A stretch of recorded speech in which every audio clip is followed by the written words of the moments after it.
কবর মানুষকে ডেকে বলছে প্রতিদিন আনা বাইতুল গুরবা, আমি অপরিচিত ঘর। আনা বাইতুল ওয়াহদা, আমি একাকিত্বের ঘর। আনা বাইতুদ দুর, আমি পোকামাকড়ের ঘর। আনা বাইতুত তুরাব, আমি মাটির ঘর। আমি কিছুই চিনি না, চিনি হলো ঈমান, চিনি হলো আমল। মুসলমান ভাইরা আমার, আল্লাহর নবীর সাহাবী হযরত উসমান গনি রাদিয়াল্লাহু তাআলা আনহু জাহান্নামের আয়াত শুনে এত হাউমাউ করে কান্না করে না। জান্নাতের আয়াত শুনে এত হাউমাউ করে কান্না করে না। কিন্তু কবরের পাশ দিয়ে যখন অতিক্রম করে হাউমাউ করে কান্না করে, দাড়িগুলো ভিজে যায়, বুকটা ভিজে যায়। অন্যান্য সাহাবারা জিজ্ঞাসা করলেন, আল্লাহর নবীর সাহাবী উসমান, আল্লাহ তাআলার হাবিব আপনাকে জান্নাতের সুসংবাদ দিলেন, তারপরেও কেন আপনি কবর দিকে কান্না করেন? এত বেশি কান্না কেন আপনি করেন? উসমান গনি বলে, আল্লাহর নবীর হাদিস শুনে নাও, ইন্নাল কবরা আউয়ালু মানজিলিম মিন মানাজিলিল আখিরাহ ফামিন নাজা মিনহু ফামা বা'দাহু আইসারু মিন। আল্লাহর নবীর সাহাবারা, কবর হলো আখিরাতের প্রথম ঘাঁটি, প্রথম মানজিল। যে কবরের প্রশ্নগুলোর উত্তর সুন্দরভাবে দিতে পারবে, ফামা বা'দাহু আইসারু মিন, সামনের যতগুলো ঘাঁটি আছে সকল ঘাঁটিগুলো সহজেই পার হয়ে যাবে। ফাইল্লাম ইয়ানজু ফামা বা'দাহু আশাদ্দু মিন, যে ব্যক্তি কবরে ধরা খেয়ে যাবে, ফামা বা'দাহু আশাদ্দু মিন, সামনের ঘাঁটিগুলো তার চেয়েও বেশি কঠিন হবে। নাউযুবিল্লাহ। এজন্য আল্লাহর হাবিব বলছেন, ইন্নাল কবরা রাউযাতুম মিন রিয়াজিল জান্নাহ আও হুফরাতুম মিন হুফারিন নার। আল্লাহর হাবিব বলছেন, হে আমার উম্মতেরা, কবর কারো জন্য ফুলের বাগান হবে, কারো জন্য ফুলের বাগান হবে, কারো জন্য জাহান্নামের টুকরা হবে। এই জন্য উসমান গনি বলে, আমি তো এই জন্য কান্না করি। মুসলমান ভাইরা, ইমাম ফখরুদ্দিন রাজি রহমাতুল্লাহ আলাইহি ওই বড় বিক্রেতার কথা শুনে হাউমাউ করে কান্না শুরু করে দিলেন। আহারে, ফখরুদ্দিন রাজি দার্শনিক ছিলেন, জ্ঞানী থাকার কারণে তিনি বুঝতে পেরেছিলেন আমাদের জীবনটাও তো হলো এরকম মূলধন, মূল পুঁজি। আল্লাহ রাব্বুল আলামিন আমাদেরকে একটা হায়াত, একটা জীবন যৌবন দিয়ে পৃথিবীতে আমাদেরকে প্রেরণ করেছেন। এমন একদিন আসবে যেই দিন যুবকের যৌবন থাকবে না, মানুষের হায়াত থাকবে না। আল্লাহ রাব্বুল আলামিন সেই দিন মানুষকে প্রশ্ন করবেন, আমি আল্লাহ তোমাকে যে হায়াত দান করেছিলাম, সেই হায়াত কোন কাজে ব্যয় করেছো? আমি আল্লাহর দরবার থেকে হিসাব দিয়ে তারপর তোমাকে যেতে হবে। এই জন্য মুসলমান ভাইরা, আমরা মনে করেছি দুনিয়াটা অনেক সময়, কিন্তু না না, হে মুসলমান, আল্লাহর হাবিব উদাহরণ দিয়ে তার উম্মতদেরকে বুঝিয়েছেন এই দুনিয়াটা কত সামান্য, কত অল্প, কত ক্ষণস্থায়ী। আল্লাহর হাবিব বলছেন, মাদ-দুনিয়া ফিল আখিরা ইল্লা মিসলু মা ইয়াজআলু আহাদুকুম ইসবা'হু ফিল ইয়াম ফালইয়ানজুর বিমা তারজিউ। হে আমার উম্মত, দুনিয়াটা কত সামান্য জানোনি? বড় একটা সমুদ্রের মাঝে তুমি তোমার কোন অঙ্গুলি প্রবেশ করালে, তোমার অঙ্গুলির সাথে সমুদ্রের পানির তুলনায় তোমার হাতের মাথায়, অঙ্গুলির মাথায় যেই পরিমাণ পানি এসেছে, আখিরাতের তুলনায় তোমার আমার জীবনটা এত সামান্য, এত অল্প। এই জন্য মুসলমান ভাইরা, আল্লাহর হাবিব হযরত আবু আইয়ুব আনসারী রাদিয়াল্লাহু তাআলা আনহু, আল্লাহর নবীর সাহাবী আবু আইয়ুব আনসারীকে বলছে, ইদা কুমতা ফি সলাতিকা ফাসাল্লি সলাতা মুআদ্দিইন। হে আবু আইয়ুব আনসারী, তুমি যখন নামাজ আদায় করবে মনে করবে তোমার জীবনের এই নামাজটাই হলো শেষ নামাজ। এমন হতে পারে পরে আর নামাজ পড়তে পারবে না, এশার নামাজ পড়ে ঘুমিয়ে পড়েছ, ফজরের পূর্বে মুয়াজ্জিনে এলান করছে অমুক ব্যক্তি আর দুনিয়াতে নাই। এই জন্য আব্দুল্লাহ ইবনে উমর তিনি বলতেন, ইদা আমসাইতা ফালা তানতাদিরিস সাবাহ। হে মুসলমান, তুমি যদি সন্ধ্যার সময় জীবিত থাকো ভোরের জন্য অপেক্ষা করবে না, সন্ধ্যার সময় যত পারো ইবাদত করে নাও, ঈমান আমল আখিরাতের জন্য প্রস্তুত করে নাও। ওয়া ইযা আসবাহতা ফালা তানতাদিরিল মাসা। তুমি যদি ভোর বেলায় উপনীত হও, সকাল বেলা যদি তুমি জীবিত থাকো, সন্ধ্যার জন্য অপেক্ষা করবে না। কারণ হলো সূর্য নামক সূর্যটা ডুবে যাওয়ার পূর্বেই তোমার জীবন নামক যে সূর্য আছে সেটা সন্ধ্যার পূর্বে অস্তমিত হয়ে যেতে পারে। কথা বলেন ঠিক কিনা? এই জন্য এই দুনিয়াটা সামান্য অল্প, আমার থেকে যে দিন চলে যাচ্ছে সেটা আর ফিরে আসবে না, যে রাত চলে যাচ্ছে সেটা ফিরে আসবে না, যে সপ্তাহ চলে যাচ্ছে ফিরে আসবে না, মাস চলে যাচ্ছে ফিরে আসবে না। এই মাহফিলটা গত আগামী বছরও হবে, কিন্তু আমরা জানি না যে আমি কি এখানে ওয়াজ করতে পারবো, আপনারা কি এখানে বসে শুনতে পারবেন কি, এটা কি জানি আমরা নিশ্চিত? ভাইরা আমার, এই জন্য আমরা আজকে আমাদের ভাবখানা দেখলে এমনও মনে হয় যে পৃথিবীতে মনে হয় আমরা অনেক দিন বসবাস করি, অনেক সময়, দীর্ঘ সময়। যে যুবক সে মনে করে আমি তো মাত্র যুবক, এখনই কি ইবাদত বন্দেগী করতে হবে, মাত্র বয়স 20, আমি তো 50 মিনিমাম বাঁচবো, বহুত সময় আছে। যে 50 বছরে সে চিন্তা করে আরে 60-70 বছর হলে না ইবাদত শুরু করবে। প্রত্যেকের ধারণা সরকারি চাকরি নিয়েছে মাত্র, সে ভাবতেছে এখনো তো পেনশনই পাই নাই, পেনশন পাওয়ার পরে গাড়ি বাড়ি করবো, এরপরে হয়তো মৃত্যু আসবে। মুসলমান ভাইরা কথাগুলো খেয়াল করে শুনবেন, দিলের কানে শুনবেন। মৃত্যুকে আপনার আহ্বান করতে হবে না, মালাকুল মাউতকে আপনার দাওয়াত দিতে হবে না, তুমি আমার কাছে আসো আসো, না না। আল্লাহ বলছেন আইনামা তাকুনু ইউদরিকুমুল মাউত ওয়ালাউ কুনতুম ফি বুরুজিম মুশাইয়াদা। আল্লাহ তাআলা বলছেন, হে দুনিয়ার মানুষ, হে আমার বান্দা বান্দি, তোমরা যদি মৃত্যু থেকে বাঁচার জন্য সীসা ডালা প্রাচীর শক্ত কোন দুর্গে অবস্থান করো, যেই দুর্গের মাঝে একটা মশা মাছি প্রবেশ করতে পারে না, মানুষ তো প্রবেশ করবে দূরের কথা, মশা মাছি প্রবেশ করতে পারে না। কিন্তু তোমার মৃত্যু যদি সেখানে লেখা থাকে, তাহলে তোমার মালাকুল মাউতকে আহ্বান করতে হবে না। মালাকুল মাউত নির্ধারিত সময়ে তোমার কাছে সেই দুর্গের মাঝে প্রবেশ করবে। লা ইস্তাখিরুনা সাআতাও ওয়া লা ইস্তাকদিমুন। মৃত্যু 1 সেকেন্ড আগেও হবে না, পরেও হবে না। নির্ধারিত সময়ে এই পৃথিবী ছেড়ে আমাদেরকে চলে যেতে হবে। মুসলমান ভাইরা আমার, গ্রামে গঞ্জের মানুষ আমরা একটু চিন্তা করে দেখুন, ওই যে আমার দাদা ছিল, আমার নানা ছিল, আমার নানু ছিল, আমার দাদু ছিল, আজকে আমরা তাদেরকে এমন জায়গায় কবরস্থ করে রেখে এসেছি, দিনের বেলায় মানুষ যেখানে যেতে ভয় পায়, কিন্তু সেখানে একা একা বহু কবরস্থান এমন আছে, এখানে যে কবর ছিল বোঝা যায় না, একাকার হয়ে গিয়েছে, অথচ মাটির নিচে এখানে বহু মানুষ শাহিত আছে।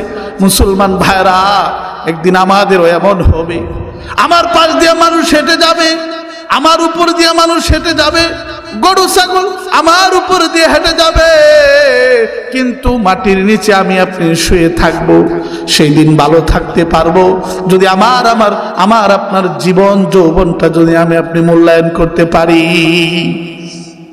কবর মানুষকে বলবে না তোমার বংশমর্যাদা কি, তোমার পরিচয় কি, তুমি কোন দলের মানুষ, কোন দল দুনিয়াতে করতে, কোন বংশের তুমি মানুষ, কোন রাষ্ট্রের তুমি মানুষ, তোমার চেহারা কেমন ছিল, তোমার ধন সম্পদ কেমন ছিল, তুমি কি 10 তলার মালিক নাকি 5 তলার মালিক, নাকি গাছতলায় তোমার বসবাস ছিল। আমি এগুলো জানতে চাই না। আমি জানতে চাই 1 নাম্বার হলো ঈমান নিয়ে এসেছো কিনা, 2 নাম্বার হলো নেক আমল নিয়ে এসেছো কিনা। কবর মানুষকে ডেকে বলছে প্রতিদিন আনা বাইতুল গুরবা, আমি অপরিচিত ঘর, আনা বাইতুল ওয়াহদা, আমি একাকিত্বের ঘর, আনা বাইতুদ দুর, আমি পোকা মাকড়ের ঘর, আনা বাইতুত তুরাব, আমি মাটির ঘর, আমি কিছুই চিনি না। চিনি হলো ঈমান, চিনি হলো আমল। সে কবরে আমাদের যেতে হবে কি হবে না? ভয় পান? কবর দেখলে ভয় আসে? আসেন? দিলটা একবারও কাঁদে না, মনে পড়ে না যে আহারে আমরা এখানে যারা উপস্থিত আমাদের চেয়ে কম বয়সী মানুষ দুনিয়ার থেকে বিদায় নিচ্ছে, এমন আছে না? এখানে যে ছোট বাচ্চাটা তার চেয়েও কম বয়সী মানুষ দুনিয়ার থেকে বিদায় নিচ্ছে। কথা বলেন ঠিক কিনা? তা আমি আপনি কার জন্য অপেক্ষা করছি? একটু ভাববেন, গ্রামে গঞ্জের মানুষ কবরের পাশ দিয়ে তো দৈনিক অতিক্রম করে, একটু ভয় পাবেন। এই জন্য যারা এরকম ভয় পেয়েছে তারা গুনাহ থেকে বাঁচতে পেরেছে। তাদেরকে তাদের ক্ষেত নামাজ থেকে বিরত রাখতে পারে নাই, ব্যবসা তাদেরকে নামাজ থেকে বিরত রাখতে পারে নাই, তার কোন ধরনের দুনিয়া মাশগুল চাকরি তাকে নামাজ থেকে বিরত রাখতে পারে নাই, শীতের কনকনে রজনী তাকে নামাজ থেকে বিরত রাখতে পারে নাই, রিজিকের অনুসন্ধানে বের হয়েছে, নামাজ থেকে তাকে বিরত রাখতে পারে নাই। কারণ সে আল্লাহকে ভয় করে, কবরে যেতে হবে, প্রশ্নের উত্তর দিতে হবে, সেটা সে ভয় করে। মুসলমান ভাইরা আমার, আল্লাহর নবীর সাহাবী হযরত উসমান গনি রাদিয়াল্লাহু তাআলা আনহু জাহান্নামের আয়াত শুনে এত হাউমাউ করে কান্না করে না, জান্নাতের আয়াত শুনে এত হাউমাউ করে কান্না করে না, কিন্তু কবরের পাশ দিয়ে যখনই অতিক্রম করে হাউমাউ করে কান্না করে, দাড়িগুলো ভিজে যায়, বুকটা ভিজে যায়। অন্যান্য সাহাবারা জিজ্ঞাসা করলেন, আল্লাহর নবীর সাহাবী উসমান, আল্লাহ তাআলার হাবিব আপনাকে জান্নাতের সুসংবাদ দিলেন, তারপরেও কেন আপনি কবর দিকে কান্না করেন? এত বেশি কান্না কেন আপনি করেন? উসমান গনি বলে, আল্লাহ নবীর হাদিস শুনে নাও, ইন্নাল কবরা আউয়ালু মানজিলিন মিন মানাজিলিল আখিরাহ ফামিন নাজা মিনহু ফামা বা'দাহু আইসারু মিন। আল্লাহ নবীর সাহাবারা, কবর হলো আখিরাতের প্রথম ঘাঁটি, প্রথম মানজিল। যে কবরের প্রশ্নগুলোর উত্তর সুন্দরভাবে দিতে পারবে, ফামা বা'দাহু আইসারু মিন, সামনের যতগুলো ঘাঁটি আছে সকল ঘাঁটিগুলো সহজেই পার হয়ে যাবে। ফাইল্লাম ইয়ানজু ফামা বা'দাহু আশাদ্দু মিন, যে ব্যক্তি কবরে ধরা খেয়ে যাবে, ফামা বা'দাহু আশাদ্দু মিন, সামনের ঘাঁটিগুলো তার চেয়েও বেশি কঠিন হবে। নাউযুবিল্লাহ। এজন্য আল্লাহর হাবিব বলছেন, ইন্নাল কবরা রাউযাতুম মিন রিয়াদিল জান্নাহ আও হুফরাতুম মিন হুফারিন নার। আল্লাহর হাবিব বলছেন, হে আমার উম্মতেরা, কবর কারো জন্য ফুলের বাগান হবে, কারো জন্য ফুলের বাগান হবে, কারোর জন্যে জাহান্নামের টুকরা হবে। এই জন্য উসমান গনি বলে, আমি তো এই জন্য কান্না করি, অন্য কিছুর জন্য না। আমি উসমানের সাথে কবর কিরূপ আচরণ করবে এটা কি আমি জানি? এটা হলো ভয়, জাহান্নামের ভয়, আল্লাহর আদালতে দাঁড়ানোর ভয়। এই ভয় থাকার কারণেই তারা দুনিয়াতেও আল্লাহ তাআলা তাদেরকে চমকায় দিয়েছেন, সফল কাম হয়েছেন। আখিরাতেও তারা তো চিরস্থায়ী সুখময় জান্নাতের সার্টিফিকেট পেয়ে দুনিয়া থেকে বিদায় নিয়েছেন। সুবহানাল্লাহ। আল্লাহ নবীর সাহাবী হযরত আবু বকর সিদ্দিক রাদিয়াল্লাহু তাআলা আনহু, আল্লাহর হাবিব বলেছিলেন, আমি যদি আল্লাহ তাআলাকে ব্যতীত কোনো মানুষকে একনিষ্ঠ বন্ধু হিসাবে গ্রহণ করতাম, তাহলে আমি আবু বকরকে গ্রহণ করতাম। কিন্তু এই আবু বকর শীতের কনকনে রজনী ঘুমায় না, বিছানায় থাকতে পারে না। কেন কেন? আবু বকর রাতের আধারে বের হয়ে জঙ্গলে চলে যায়, গাছপালাকে লক্ষ্য করে বলে, লাউ কুনতু শাজারাতান, আহারে আমি যদি গাছ হয়ে যেতাম, আমি যদি লতা পাতা হয়ে যেতাম, তাহলে পশু পাখি আমাকে খেয়ে ফেলতো। আমি আবু বকর মানুষ হওয়ার কারণে আল্লাহর আদালতে আমাকে দাঁড়াতে হবে। আমি কেন মানুষ হলাম? আবু বকর কান্না করে, অথচ সাহিবু গারি রাসূলিল্লাহ, যিনি আল্লাহর নবীর সাহাবী আবু বকর, গারে সৌরের মাঝে নবীজির সাথে রাত দিন অতিক্রম করেছেন। এত জালিলুল কদর সাহাবী। হাদিসের মাঝে এসেছে, যারা সব ধরনের আমল করবে তাদেরকে জান্নাতের 8টি দরজা দিয়ে ডাকা হবে। আবু বকর তাদের মধ্য থেকে অন্যতম সাহাবী, যাকে জান্নাতের 8টি দরজা দিয়ে ডাকা হবে। বলেন না জোরে সুবহানাল্লাহ বলেন। আমার কথা বুঝতেছেন আমি যে জিনিসটা বোঝাতে চাচ্ছি? ভাইরা আমার, সে আবু বকর তো কান্নার প্রয়োজন নাই, আল্লাহর ভয় পাওয়ার প্রয়োজন নাই। তারপরে ভয়, এটা হলো ঈমান। আপনার মাঝে যে ঈমান আছে, এটা একটা পরিচয়। ঈমান থাকলে, যার মাঝে যত বেশি ঈমান থাকবে, সে তত বেশি আল্লাহকে ভয় পাবে। দুনিয়াতে মানুষ মানুষকে ভয় পেয়ে পালিয়ে যায়, কিন্তু যে আল্লাহকে ভয় করে আল্লাহ তাকে খুঁজে বেড়ায়। সুবহানাল্লাহ। আল্লাহর সাথে তার সম্পর্ক গাঢ় হয়, মজবুত হয়। পক্ষান্তরে যে মানুষ মানুষকে ভয় পেলে সে তার থেকে পালিয়ে বেড়ায়।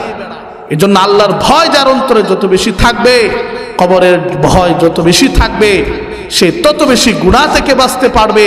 দুনিয়ার রং তামাশা, খেলাধুলা, এসব কিছু তাকে মত্ত করে রাখতে পারবে না। সে আখিরাতের দিকে অগ্রসর হতে পারবে।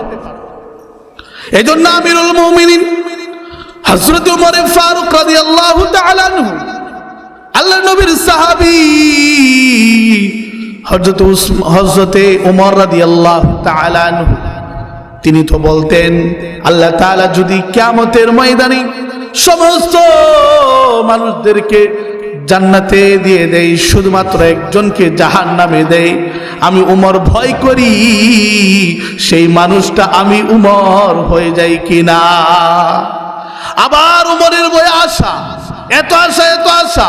উমর বলে, সমস্ত মানুষকে যদি জান্নাতে দিয়ে দেওয়া হয়, সমস্ত মানুষকে যদি জাহান্নামে দেওয়া হয়, একজন মানুষকে যদি জান্নাতে দেওয়া হয়, আমি উমর আশা করি সেই মানুষটা আমি হয়ে যাব। এজন্য আল ঈমানু বাইনার রাজা ওয়াল খাউফ, ভয় থাকবে, আশা থাকবে, এটার নাম ঈমান। বহু মুসলমান এমন আছে ধারণা করে বসে আছে, মুসলমানের ঘরে জন্ম, কোনো না কোনো একদিন তো জান্নাতে যাবই। আছে না নাই বলেন? ভাড়া আমার একটু খেয়াল করেন, সারা জীবন শয়তানের কথা আপনি মেনে চললেন, শয়তান আপনাকে ধোঁকা দিল, মৃত্যুর সময় কি আপনাকে ধোঁকা দিবে না? তখন আপনি ওই যে ঠুনকো ঈমান, শুধু কালিমা পড়ছেন, মুসলমানের ঘরে জন্ম, ঈমান নাই, আমল নাই, তখন কি আপনি ওই শয়তানের কাছে টিকতে পারবেন? আহারে, এজন্য বহু ঠুনকো ঈমানদার নামে মুসলমান আল্লাহ না করুন, আল্লাহ না করুন, মৃত্যুর সময় কয়জনের বা কালিমা নসিব হয়? শয়তান সারা জীবন আপনাকে ধোঁকা দিল। মুয়াজ্জিনের আজানের ধ্বনি আপনার কর্ণে কোহরে এসেছে, আপনি মসজিদের পাশ দিয়ে হেঁটে যাচ্ছেন, কারণ শয়তান বলছে দ্রুত যা, নামাজ পড়তে হবে না, পরে পড়বি, জোহর না আসর পড়িস, আসর না মাগরিব, আজকে না কালকে, কালকে না পরশু, এই বছর না সামনের বছর, 5 বছর 10 বছর পরে। এইভাবে যে আপনাকে ধোঁকা দিল, মৃত্যুর সময় তো এরকমটাই করবে যে এখন কালিমা পড়ার দরকার নেই, একটু পড়ে। আরে অন্যদিকে আপনাকে অন্য মনস্ক করে রাখবে, মনটাকে ঘুরিয়ে দিবে, আপনি কালিমা নাও তো হতে পারে। কিন্তু যখন আপনার আমল থাকবে, আপনাকে কালিমার তালকিন দিতে হবে না। কালিমার তালকিন দেওয়া ছাড়া আপনার জবানে উচ্চারিত হবে লা ইলাহা ইল্লাল্লাহু মুহাম্মাদুর রাসূলুল্লাহ। আপনাকে তালকিন দিতে হবে না, আপনাকে বলতে হবে না, আপনার ইমানের কারণে, আমলের কারণে অটোমেটিকলি আপনার জবান থেকে কালিমা বের হয়ে যাবে। এজন্য আল্লাহর হাবিব বলছেন, তোমার জীবনটা যেভাবে তুমি পরিচালিত করবে, তোমার মৃত্যুটা ওইরকম হবে। তোমার জীবন যেভাবে তুমি পরিচালিত করবে, তোমার মৃত্যুটাও ওইরকম হবে। এজন্য ভাইরা আমার, এই মৃত্যুর জন্য আমাদের প্রস্তুতি গ্রহণ করতে হবে। সব সময় প্রস্তুতি গ্রহণ করার অর্থ হচ্ছে যে আমি মানুষের কোনো সম্পদ, কোনো টাকা পয়সা, অর্থকড়ি, জায়গা জমিন, এসব কিছু মানুষের হক যেন আমার উপর না থাকে। আর আল্লাহর হক তথা আমি যদি আল্লাহর কোনো নাফরমানি করেও ফেলি, তাওবা ইস্তেগফার করে সব সময় প্রস্তুত থাকতে হবে। অন্যথায় যখন একজন নাফরমানের কাছে মালাকুল মাউত চলে আসবে, তখন সে কি বলবে? বলবো আল্লাহ রাব্বুল আলামিন পবিত্র কোরআনুল কারীমের 23 নম্বর সূরা সূরাতুল মুমিনুনের 99 নম্বর আয়াতের মাঝে আল্লাহ রাব্বুল আলামিন বলছেন, হাত্তা ইযা জাআহুমুল মাউত ক্বালা রাব্বিরজিউন। একজন নাফরমানের কাছে যখন মালাকুল মাউত আসবে, সে বলবে, প্রভু হে, ভুল করেছি, বুঝতে পেরেছি, আমাকে আরেকবার একটা হায়াত দেন, সময় দেন, সুযোগ দেন। আমি না আর জীবনে কোনোদিন মিথ্যা কথা আর বলবো না, জীবনে আর কোনোদিন নামাজ ছাড়বো না, জীবনে আর কোনোদিন গীবত শিকায়ত করবো না, জীবনে আর কোনোদিন অন্যের সম্পদ আত্মসাৎ করে খাবো না, পরনিন্দা করবো না, মিথ্যার সাক্ষ্য দিব না, আমাকে আরেকটা সুযোগ দেন। আল্লাহ তাআলা বলবেন, কাল্লা ইন্নাহা কালিমাতুন হুয়া কাইলুহা। ধমকি দিয়ে বলবেন, চুপ কর নাফরমান, আমি আল্লাহ তোকে কি হায়াত দান করি নাই? অবশ্যই দান করেছিলাম। আল্লাহ বলবেন, আওয়ালাম নুআম্মিরকুম মা ইয়াতাযাক্কারু ফীহি মান তাযাক্কার ওয়াজাকুমুন নাযীর ফাযুকু ফামা লিয-যালিমিনা মিন নাসীর। আজকে জালেমদের কোনো সাহায্যকারী নাই। তুমি নিজের উপর জুলুম করেছো, অন্যায় করেছো, আমার দেওয়া জীবন যৌবনটাকে তুমি গুনাহের কাজে লিপ্ত হয়ে নষ্ট করেছো। অতএব না, আজকে আর দ্বিতীয়বার তোমাকে সুযোগ দেওয়া হবে না, সময় শেষ। এবার তুমি আফসোস করে পরিতাপ করে তোমার কোনো লাভ হবে না। আজকে তুমি জালেম, পাপী, অপরাধী, তোমার উপর কোনো সাহায্য হবে না। মুসলমান ভাইরা, আল্লাহ তাআলা হলেন রহমান। একজন নাফরমানি করে নাস্তিক, আল্লাহকে মানে না, খ্রিস্টান, ইহুদি নাফরমান, যত বিধর্মী আছে প্রত্যেকেই আল্লাহকে মানে না, আল্লাহর একত্ববাদে বিশ্বাসী না, আল্লাহর গোলামি করে না।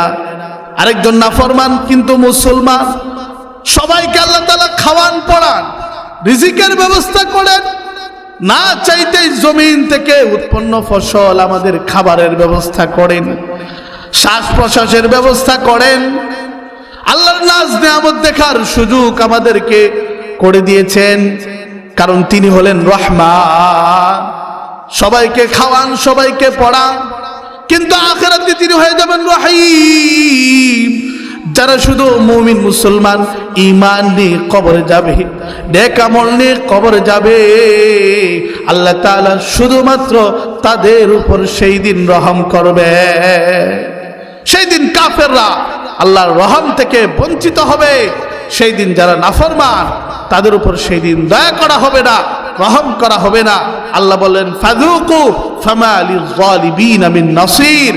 আজকে জালেমদের কোনো সাহায্যকারী, ইয়াউমা লা ইয়ানফাউ মালু ওয়ালা বানুন মান আতাল্লাহা বিকলবিন সালিম। সেই দিন তোমার ধন সম্পদ কাজে আসবে না। তোমার সন্তান, যে সন্তানের পিছনে পড়ে, যে সন্তানের ভবিষ্যৎ করতে গিয়ে তোমার ভবিষ্যৎ তুমি নষ্ট করেছ, সেই সন্তান যদি আদর্শ সন্তান না হয়, কিয়ামতের ময়দানে তোমার কাজে আসবে না। তোমার ক্ষমতা কাজে আসবে না, তোমার দলবল কাজে আসবে না। শুধুমাত্র কাজে আসবে যারা ঈমান নিয়ে কবরে আসবে এবং নূর যুক্ত গুনাহমুক্ত অন্তর নিয়ে যারা কবরে আসবে। ইয়াউমা লা ইয়ানফাউ মালু ওয়ালা বানুন ইল্লা মান আতাল্লাহা বিকলবিন সালিম। কলবে সালিম কাকে বলে? উলামায়ে কেরাম বলছেন গুনাহমুক্ত নূরযুক্ত অন্তরকে অন্তরে কলবে সালিম বলে। যারা এরকম গুনাহমুক্ত নূরযুক্ত অন্তর নিয়ে আসবে, আল্লাহ বলছেন সেই দিন সেটাই শুধুমাত্র কাজে আসবে। এজন্য ভাইরা, এই সংক্ষিপ্ত সফর আমাদেরকে শেষ করে তো যেতেই হবে। দুনিয়াতে মানুষ সফর করে এই জন্য যে তার মন চাইলে সে করে, মন চাইলে করে না, কিন্তু আখিরাতের সফরটা এমন একটা সফর যেটা করতে আমাদেরকে বাধ্য করা হবে, যেতেই হবে। এমন না যে আমি চাইলেও থাকতে পারবো, বিষয়টা এমন না। এজন্য আল্লাহর হাবিব একদিন আব্দুল্লাহ ইবনে উমরের কাঁধে হাত রেখে বলছেন, হে আব্দুল্লাহ ইবনে উমর, কুন ফিদ দুনিয়া কাআন্নাকা গরীবুন আও আবিরু সাবিল। হে আব্দুল্লাহ ইবনে উমর, তুমি জানো তোমার জীবনটাকে তুমি কিভাবে অতিবাহিত করবে? তুমি নিজেকে কি মনে করবে তুমি জানো? একটু সামনের দিকে অগ্রসর হন। লা ইলাহা ইল্লাল্লাহ। একটু সামনের দিকে আগে আসে ভাইরা আমার, সবের নিয়তে, সবের নিয়তে অন্যদেরকে সুযোগ করে দেই। লা ইলাহা ইল্লাল্লাহ, লা ইলাহা ইল্লাল্লাহ, লা ইলাহা ইল্লাল্লাহ, লা ইলাহা ইল্লাল্লাহু মুহাম্মাদুর রাসূলুল্লাহ। এজন্য ভাইরা বলছিলাম যে পৃথিবী ছেড়ে আমাদের প্রত্যেকের যেতে হবে, কিন্তু প্রত্যেকের বিদায় গ্রহণ করাটা একরকম হবে না। একটা উদাহরণ দেই, বুঝতে পারবে। ধরেন আপনাদের অঞ্চলে চোর ডাকাত আছে? নাই মনে হয়, ঢাকাতে অনেক বেশি। যাই হোক, চোর ডাকাতকে যখন পুলিশ পাকড়াও করে থানার দিকে যখন নিয়ে যেতে থাকে, শিকল দিয়ে বেঁধে, রশি দিয়ে বেঁধে তারপর নিয়ে যেতে থাকে, কথা বলেন ঠিক কিনা? সে কিন্তু হাসি খুশি মনে যেতে চায় না। কেন? সে জানে থানায় যাওয়ার পরে তার অবস্থা কি হবে, কথা বলেন ঠিক কিনা? আরেকজন, এই যে মসজিদের পাশে এক যুবক ভাইকে তাবলিগের লোক পেয়ে বসছে, যুবক চলো মসজিদে চলো, নামাজ পড়তে হবে।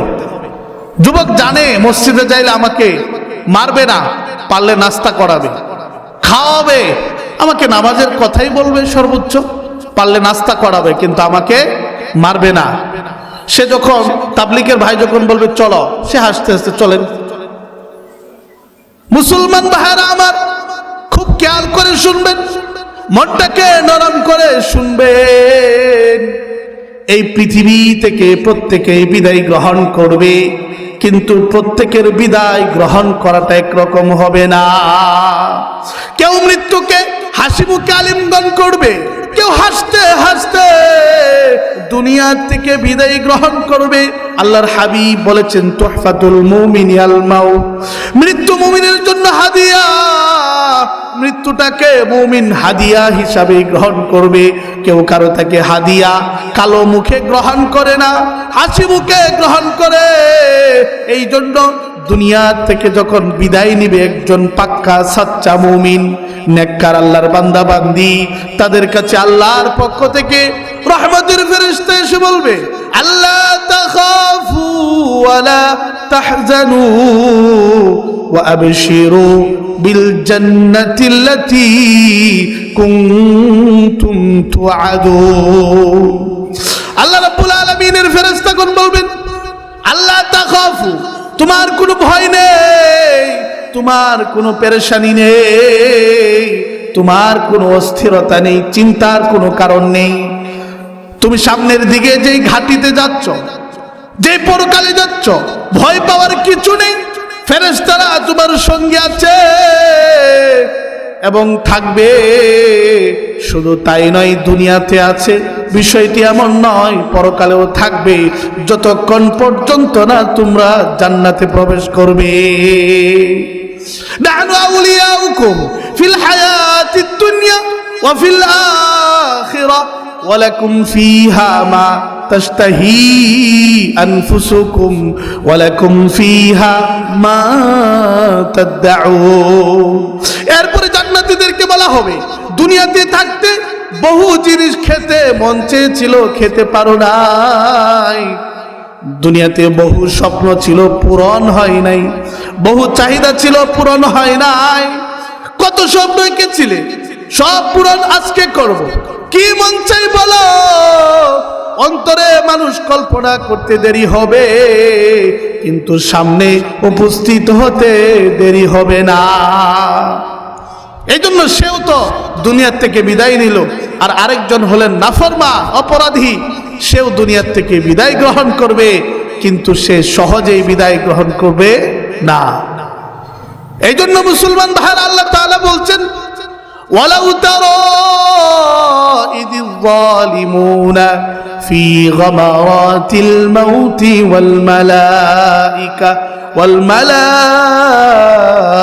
মালাইকাতু বাসিতু আইদিহিম আখরিজু আনফুসাকুম আল ইয়াওমা তুজজাউনা আযাবাল হুনি বিমা কুনতুম তাকসিবুন। মুসলমান ভাইরা, পক্ষান্তরে যারা পাপী হবে, নাফরমান হবে, আল্লাহর অবাধ্যতায় নিজেদের জীবন যৌবনকে অতিবাহিত করেছে, তাদের কাছে যখন মালাকুল মাউত আসবে, তাদের বাহ্যিক দৃষ্টি বন্ধ হয়ে যাবে, অন্তরের চক্ষু খুলে যাবে, বুঝতে পারবে আমি কি আমল করেছি, আমার আমল নামায় কি আছে, সব সে বুঝতে পারবে, জানতে পারবে। তখন সে যেতে চাবে না, সে তার রূহটা শরীরের বিভিন্ন জায়গায় পলাতে লুকাতে শুরু করবে। ফেরেশতারা তাকে ধরে পাকড়াও করে চাপ দিয়ে তার রূহটাকে বের করা হবে। সে যেতে চাবে না, জানে যে যাওয়ার পরে কবরে রাখার পরে কি হবে। এই জন্য মাসআলা হলো, কোন মানুষ যখন মারা যায় তাকে যত দ্রুত দাফন সম্পন্ন করা যায়, এটা হলো সুন্নাহ, এটা হলো মুস্তাহাব। কেন?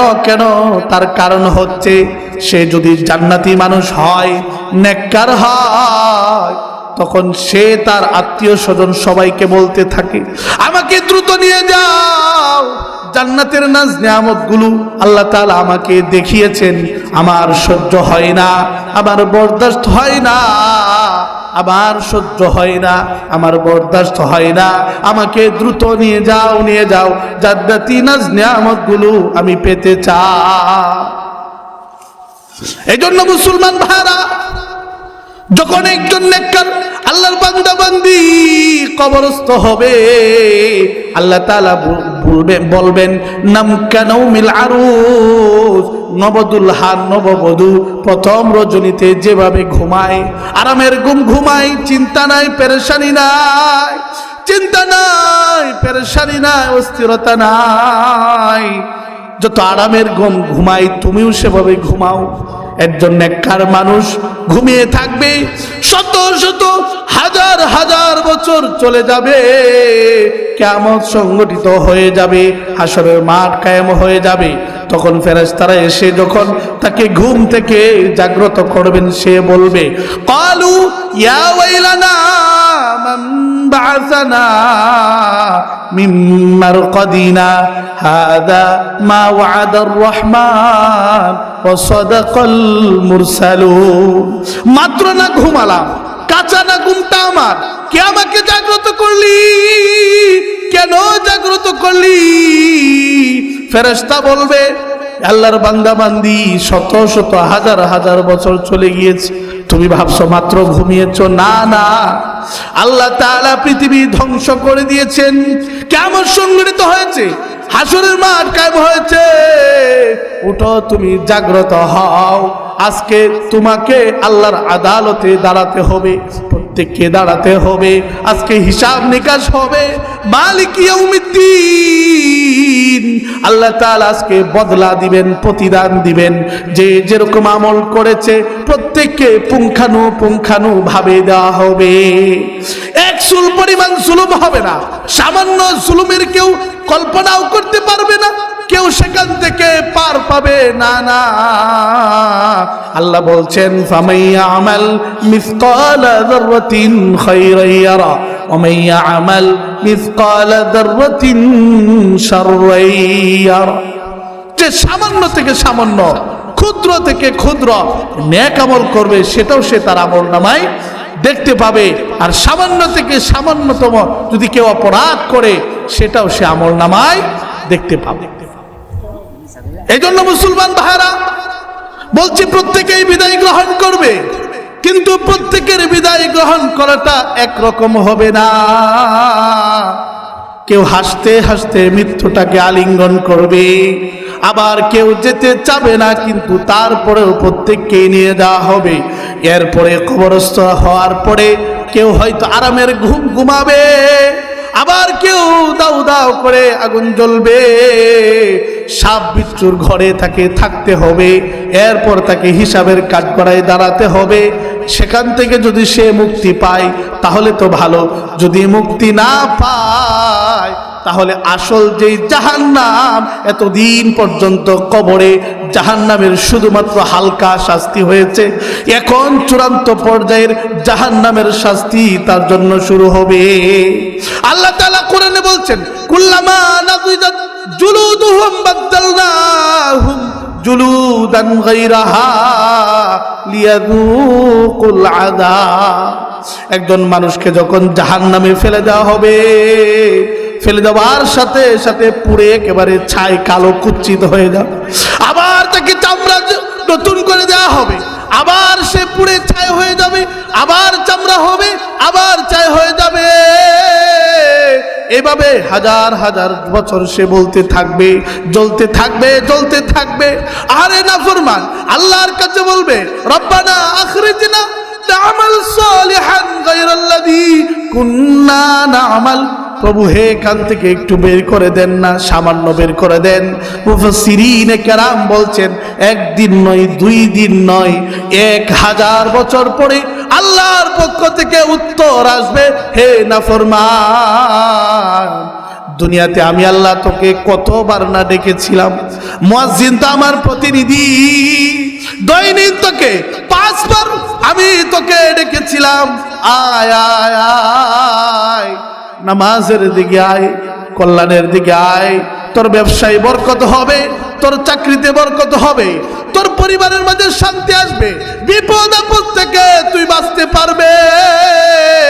কিন্তু না না, তুমি আমার ডাক শুনো নাই, কেমন যেন তুমি শুনেও না শোনার ভান করেছিলে।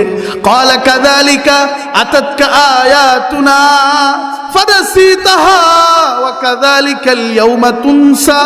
আল্লাহ সেদিন বলবেন তুমি যেরকম ভুলে গিয়েছিলে, সবকিছু জানার পরেও না জানার ভান করেছিলে, আমি আল্লাহকে চিনো নাই, আমি আল্লাহর সব কিছু তুমি ভোগ করলে, আমি আল্লাহকে চিনো নাই। আজকে যাও না ফরমান, আমি আল্লাহ তোমাকে ভুলে গেলাম, নাউজুবিল্লাহ। সেদিন যদি আল্লাহ ভুলে যান, বাঁচার কোনো উপায় আছে? বলেন।